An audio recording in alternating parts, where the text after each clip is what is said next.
A few weeks ago, something happened that normally would have caused big headlines and a massive ruckus in the country music world. And that was the release of a brand new George Strait album. It is worth noting that this new George Strait studio album, Cowboys and Dreamers, is his first studio release in 5 years, which is his new personal record for longest gap between studio albums so far in his career. And when the album was first announced, the press cycle did do what it's supposed to do. At least the country music press cycle, I did see, plenty of announcements and some promo for his first single off the album, MIA Down in MIA. I even heard the song on Sirius XM once. I can't remember which station it was. But what I'm trying to illustrate here is there was nothing that seemed out of the ordinary. Okay, George Strait's got a new album out. Sure, he's in his 70s now. How likely is it that he's gonna, make a dent on country radio? He actually did with his last album, Honky Tonk Time Machine. The lead single off that album, Every Little Honky Tonk Bar, miraculously made it to the top 20 on country radio, which at that point was his best showing in also over a half decade. So there was certainly no reason to expect that this album wouldn't perform well. After all, just earlier this year, George Strait set attendance records with his concert in College Station, Texas, with over 100,000 people present. Think about the sheer quantity of people that is.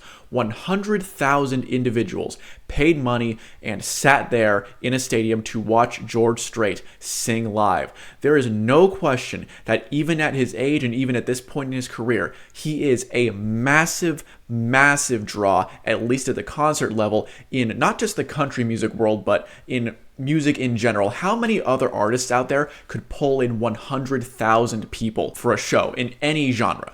Doesn't matter if it's country, pop, rock, rap. How many artists in this day and age could pull in 100,000 people for a concert? Not very many. It's a short list. So with all this, with the usual promo press run in the country music world and the incredible attendance numbers at his recent shows, although it is worth mentioning that these shows are infrequent now, you would think that this album would perform as expected. It would perform well in the charts. Maybe the singles would not hit the radio airplay charts, but they'd hit the country charts that do also incorporate digital sales and all that. But as you guys saw before you clicked on this video, I assume I titled this video something to the effect of, I haven't determined the final title yet, George Strait just released a new album, but does country music still care?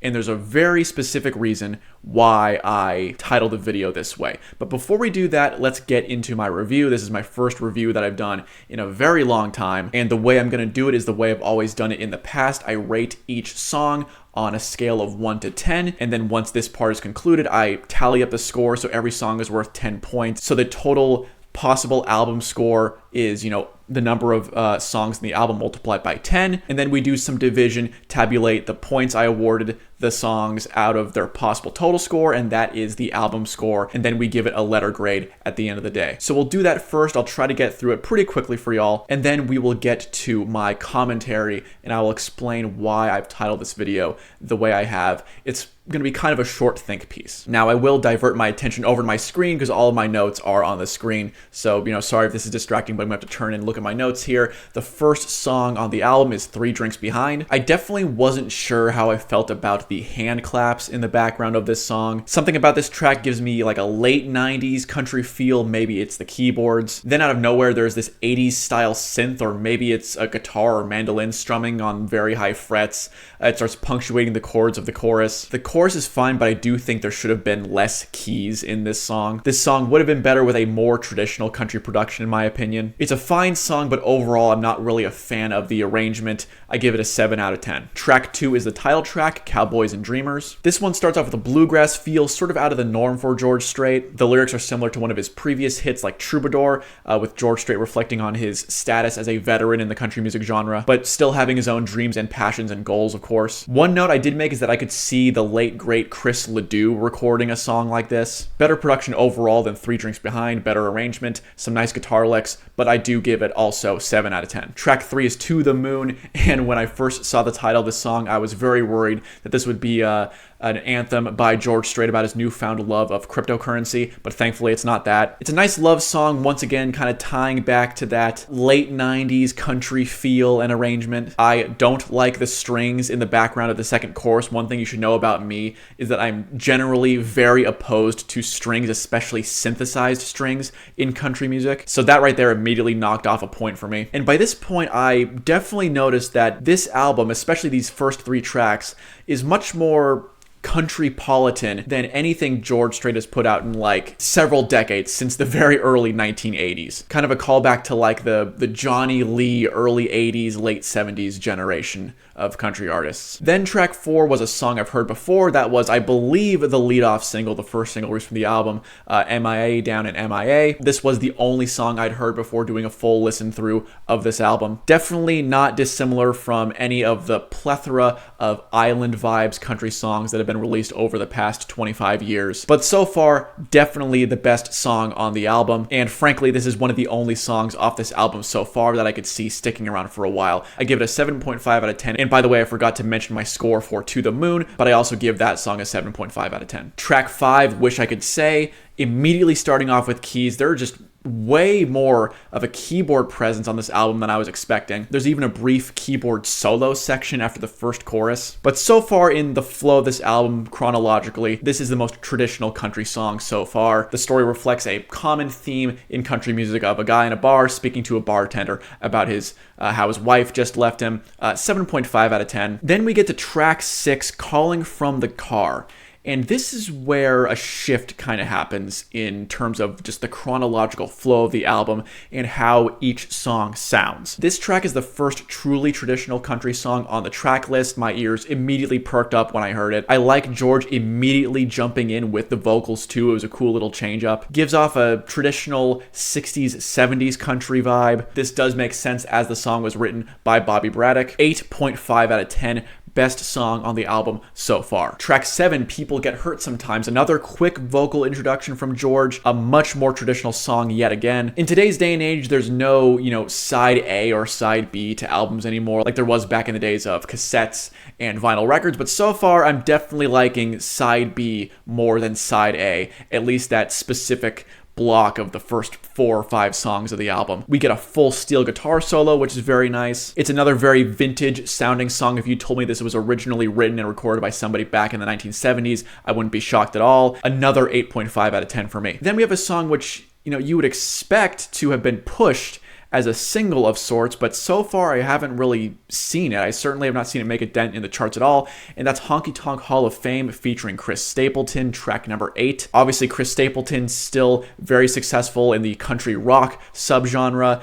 Definitely a marquee pairing here. It's a very country song, and you'd certainly hope so with a title like that. I wrote down that I think this is sure to be a hit with the line dancing crowd. Let me know if it has. Great production and instrumentation, 8.5 out of 10. Then we move on to The Little Things, another single released ahead of the album. Back to a slightly more modern vibe. This sounds like something he would have recorded back in the late 90s, early 2000s. The lyrics reflect exactly what the title says. He sings about the importance of appreciating the little things in life. So far, my favorite track on the album, 9 out of 10. Then we get to The Book. From a songwriting perspective, this is a true country music posse cut. In the liner notes, we see that George Strait co-wrote the song with his son Bubba, who has been his primary songwriting partner since the early 2010s. But also getting a credit is longtime George Strait songwriter Dean Dillon, as well as Dean's own son. So we get like 2 father-son duos on the same track. Very traditional song, nice fiddle hook in the introduction. But one important note is that this is possibly the most overtly Christian song of George Strait's career so far. Over the past 20 or so years, I think he's included like maybe 1, maybe even 2 loosely Christian songs per album. Songs like these might annoy some people who are not particularly religious, but as a Christian myself, I really appreciate these songs, and frankly, considering that many country artists, especially of George Strait's generation, have recorded fully Christian albums, I'm kind of surprised that we haven't seen one from George Strait yet. I think it'd be a cool thing for him to do. This song gets another 9 out of 10 for me. Then we move to track 11, Rent. Based on first glance, I assumed that this was by far the longest track on a George Strait studio album ever. It has a runtime of 5 minutes and 58 seconds. I made a note here to do further research before recording. I have not done that yet, but I will certainly make a note as I'm editing this video as to whether or not this is indeed the longest George Strait studio track ever. I'm gonna guess it is, though. It is worth noting, though, that the first minute and 20 seconds of this song's runtime is actually a spoken word introduction from George Strait dedicating the song to the late Keith Gaddis. Keith obviously being a pillar of the country music community over the past few decades, and he co-wrote this song. The song tells the tale of an old man with a boat, and it's written from the perspective of that man's friend. The arrangement is simple and very moving. There's no percussion. It's mostly focused on the acoustic guitar and the pedal steel, and of course the fiddle. Lyrically, it is one of the best songs on this album. I kind of undersold it with my description, but I do think lyrically it is one of the best songs on the album, and it does go by much faster than its runtime indicates. 8.5 out of 10 from me. Track 12, Waymore's Blues, originally recorded by Merle Haggard. This track indeed sounds as old as its age, but in a very good way. As a big fan of blues and blues rock guitar,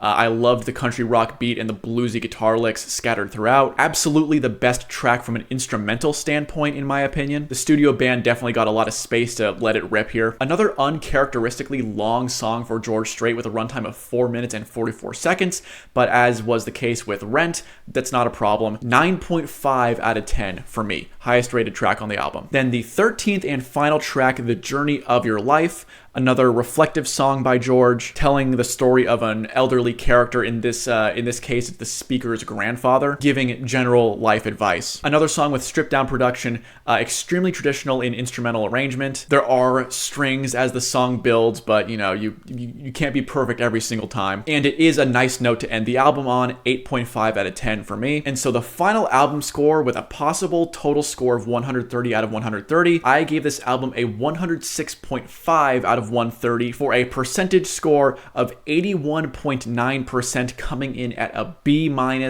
I do think that is appropriate. I certainly was not expecting this album to be in the same universe as, you know, Oceanfront Property. But yeah, a very solid album, especially for an artist, you know, who's been around for over 40 years now. Definitely showing that he can still keep up with the new names in country music, in my opinion, in terms of song quality. But now I'm gonna riff on the implications of this album, and specifically its commercial performance so far. And there is a reason why I waited a few weeks before putting out my review of this album. So to begin, this is, like I said, it's a fine album, and it presents a legendary country singer, George Strait, of course, at a stage in his career where he has seemingly accepted his role as an elder statesman of the genre for good. The consistent lyrical themes, such as, you know, lots of self-reflection, life advice, it does seem to reflect that state of mind for George Strait. My only true gripe with the album is the arrangement on a lot of these tracks, especially in that first 5-song block that opens the album. Way too many keyboards and strings for my liking. In fact, I concur with what I read in a lot of comments on journal article reviews for this album, and it's that this album does take a while to like get up and running. You kind of have to like get through the first few songs before you get to like the true meat of the album, which is the second half for the most part. The album definitely got much better as it continued, but I think it would have been best to have a better opening block of songs. It's almost like they deliberately set out to have the first half of the album be George Strait experimenting with this kind of country-politan, retro, late 70s style of country music, while the second half is, you know, George Strait featuring material more consistent with what we've come to expect of him at this point. So let's now get to talking about the commercial performance of this album. So this album debuted and peaked at number 14 on the Billboard 200 albums chart in the United States of America, and at number 6 on the US country albums chart in the United States of America. And so for the rest of this video, when I'm talking about the album's commercial performance, I am going to be talking about the Billboard charts in America, since that's just, you know, the major big metric for how you rate an album's or a song's commercial success. So for one thing, I'm pretty sure not a single one of the singles released from this album charted anywhere, which is surprising. MIA Down in MIA got pushed a tiny bit, but as far as I know, none of the songs have charted on radio or on the country music sales chart. which is surprising because, you'd think with George Strait having the legacy he has, and clearly the fact that he still has the ability to pull in massive crowds for his live shows, you'd think more people would be willing to stream or download and purchase a new song from a new album coming up. But that was not the case at all, so far at least. But here's the reason why I bring up this album's chart positions thus far. So right now on my computer, I will have the screenshots of these charts on screen for y'all as I'm commentating. But right now I'm looking at the Billboard website. And in case you didn't know, you can look up every artist's chart history on Billboard and, sort it by which chart. With George Strait, you can look and see his history on the Hot 100, on the US country singles charts, how his albums have done historically on the Billboard 200, etc., etc. So right now I've got George Strait's chart history on the top country albums chart pulled up. So this is the chart data with like the peak position, the debut date, the peak date, and the total number of weeks on the chart for everything George Strait has ever put out, studio albums, but also live albums, compilation albums, Christmas albums. Everything with a George Strait name on it is accounted for here. And as I looked at these charts, this information with George Strait's chart history, I realized something. So Cowboys and Dreamers, as I said, debuted and peaked at number 6 on the US top country albums chart, okay? September 21st, 2024 was the debut and peak date. So remember, this is the country albums chart, okay? It peaked at number 6, which isn't great, actually, for an artist like George Strait. He's actually peaked at number 1 pretty much constantly throughout his career. Number 1, number 2. Lately, over the past 20 or so years of his career, he usually debuts within the top 5. But this time he debuted at number 6. That's fine. It's still in the top 10. But get this. How many weeks do you think George Strait lasted on the top country albums chart with this new album? Okay, peaked at number 6. How many weeks, though, did it stay on the chart before falling off? Get this, ladies and gentlemen. Cowboys and Dreamers was on the top country albums chart for 2 weeks. That's it. 2 weeks on the country albums chart. Not the all genre Billboard 200. We'll get there. But Cowboys and Dreamers lasted just 2 weeks on the country albums chart in the United States of America. To date, George Strait only has one release that has spent less time on the top country albums chart. You want to know what it is? Christmas Time 15 Holiday Favorites, which debuted on the chart the week of December 31st, 2011, peaked at number 62, fell off after a week. So, in other words, Cowboys and Dreamers thus far has performed worse on the country albums chart than literally every single prior George Strait release. Studio albums, live albums, compilations, holiday albums included, with the exception of a throwaway 15-track compilation album.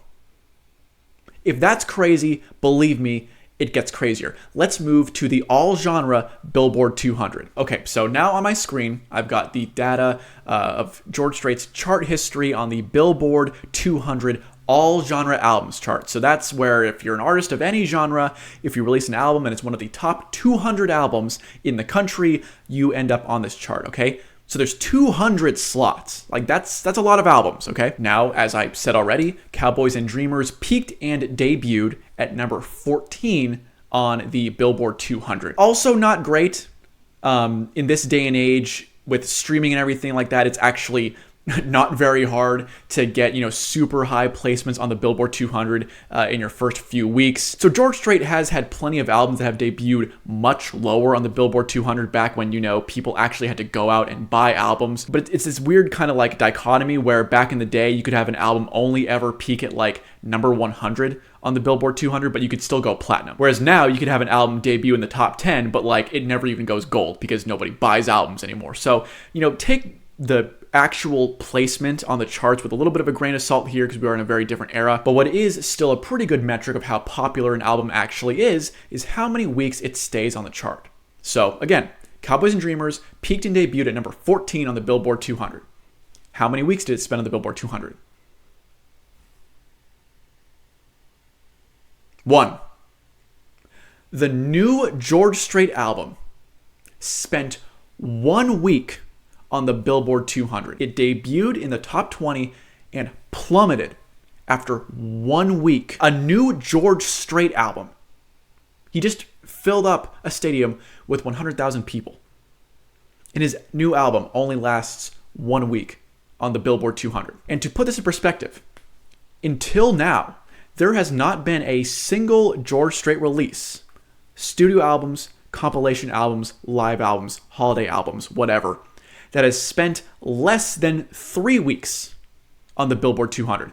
What's the next worst performing album in George Strait's career on the Billboard 200? Icon 2 George Strait, which peaked at 135, so much lower, but still spent 3 weeks on the chart. Next worst performing after that is Straight for the Holidays, which peaked at 138, spent 5 weeks on the chart in the Christmas season of 2016. Next worst performing after that, Straight Out of the Box Part 2, which debuted at number 20 and spent 6 weeks on the Billboard 200. To find the next worst performing George Strait studio album in terms of weeks spent on the Billboard 200, you have to go all the way back to his 1983 album, Right or Wrong, which is a classic, a total classic, a bunch of hit singles, also went platinum, maybe even double platinum. It's at least platinum, okay? So like I said, you might wind up lower on the charts back then, but you could still go platinum with a pretty low charting album. So that album peaked at 163 and spent 7 weeks on the chart. So this is George Strait's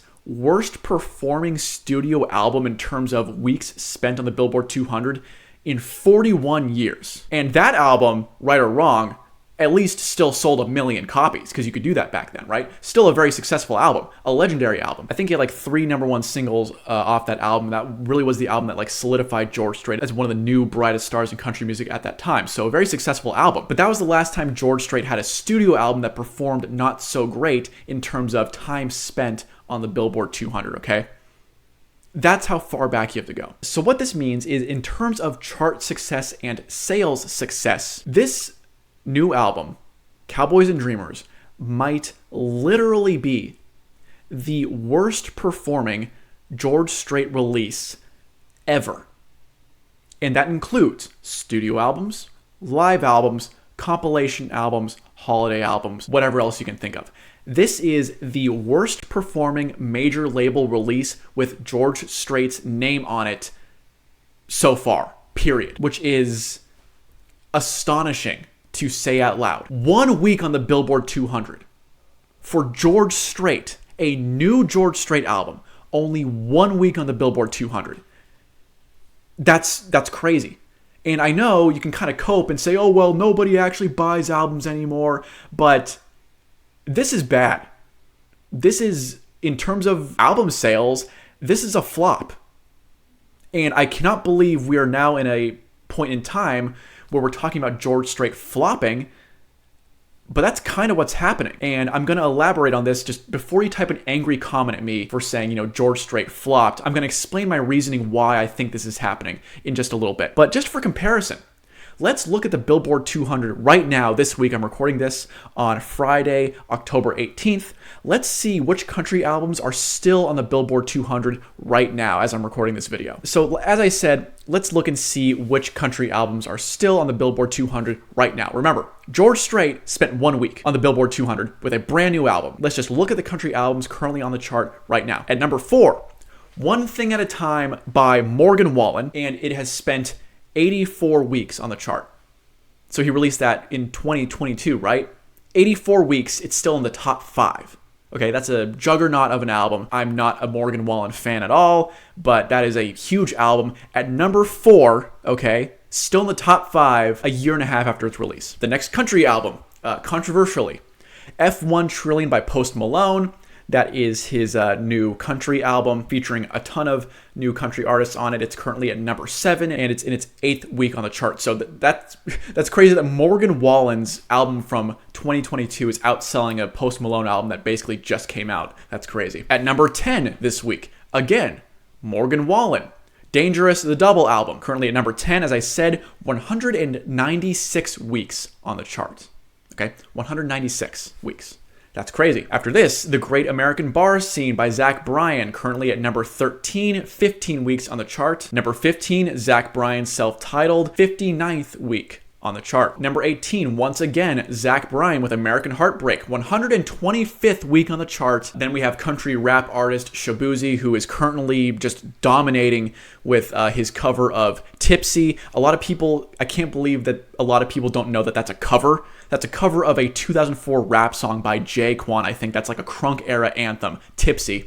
That song is somehow still at number 1, which is crazy. But his album Where I've Been Isn't Where I'm Going, currently at number 19, 19th week on the chart. Megan Maroney, currently at number 21, 13th week on the chart. We've got This One's For You, the debut album from Luke Combs, at number 39. That is in, get this, it's 384th week on the chart. That's bonkers. California Gold, a new album from Nate Smith, just debuted at number 65. So will the new Nate Smith album last longer on the Billboard 200 than George Strait's new album? If so, that's a crime. No disrespect to Nate Smith, but come on now. At number 66, one spot below, Getting Old by Luke Combs.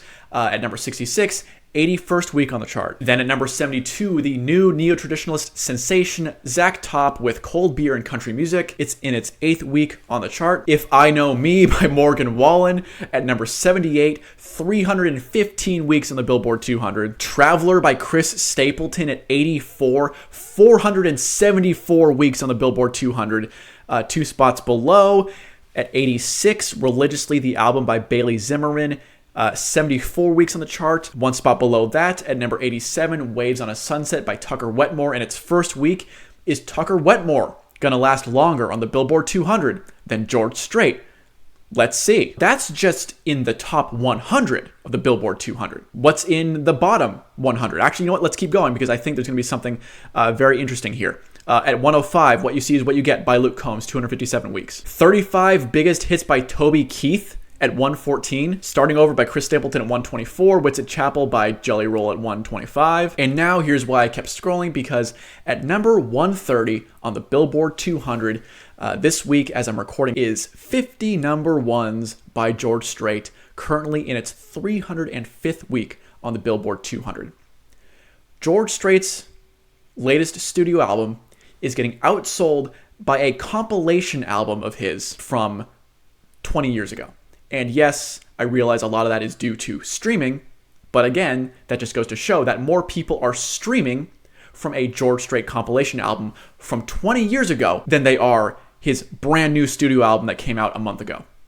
Just to put that in perspective, okay? I'm going to close this out now, but as I said, thus far, this is literally the worst performing release of George Strait's career, period. Studio albums, live albums, compilation albums, holiday albums, etc. The worst performing major label release with George Strait's name on it ever. So, in my opinion, and this hurts to say because it's my belief, maybe I've said this in other videos before, I know I don't upload very often, I think George Strait is the greatest to ever do it in terms of country music. He is the greatest of all time, in my opinion. There's nobody with a better, more consistent discography. There's nobody with a better prime.